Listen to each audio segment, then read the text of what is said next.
allons aller de l'avant pour voir ce qu'il ne doit pas faire. Exercice riche en informations pour ce nombreux public dont certains intervenants n'ont pas hésité à confesser leur ignorance totale jusqu'à ce samedi du combat que mènent le gouvernement et le Comité national de surveillance pour faire cesser la traite et le travail des enfants en Côte d'Ivoire. Ce panel sur la place publique s'est déroulé sous la forme d'échanges entre producteurs et experts. Quels sont les aspects condamnables du travail des enfants? Les enfants ont-ils le droit d'apprendre le métier de leurs parents paysans? Quels sont les travaux dangereux pour les enfants dans les plantations? Comment se définissent les pires formes de travail des enfants? Quelles solutions pour lutter contre le travail des enfants?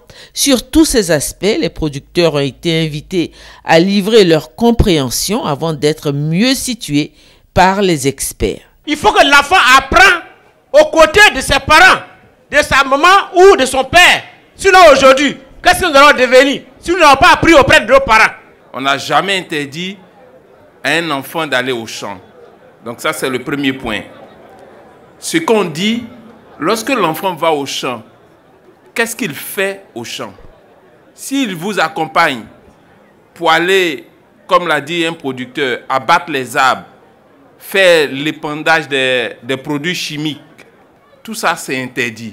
Mais s'il va juste pour regarder, et un autre producteur qui a dit juste donner l'eau à boire, ou ceci, ça, on est d'accord. Si ce qu'il fait n'est pas bien pour sa santé, si ce qu'il fait que ça l'empêche d'aller à l'école, là, on dit c'est travaux dangereux, on dit votre enfant là, c'est un enfant travailleur. Pour clore, le président du comité interministériel de lutte, le ministre d'État Moussa Dosso, a éclairé l'auditoire sur la détermination du gouvernement à combattre la pratique de la traite et le travail des enfants par tous les moyens, y compris la répression. Vous n'avez pas le droit d'utiliser les enfants des autres pour vos plantations de café et de cacao. Oui.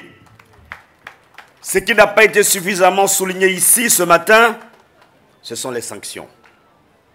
Nous avons et nous allons continuer à faire de la sensibilisation, mais il est clair qu'au terme de cette nombreuse campagne de sensibilisation, eh bien, nous allons saisir l'occasion de faire quelques exemples pour que la question, de façon définitive, puisse être érigée comme élément pour bien montrer que le gouvernement, avec à sa tête le président de la République, ne souhaitons plus que le travail des enfants puisse être un phénomène qui desserve la Côte d'Ivoire et bien sûr desserve notre café et cacao.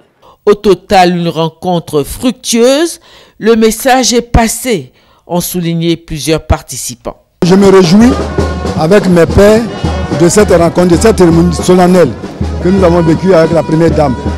Tous les mots, le thème, tout a été apprécié par chacun d'entre nous. Et nous en sommes fiers.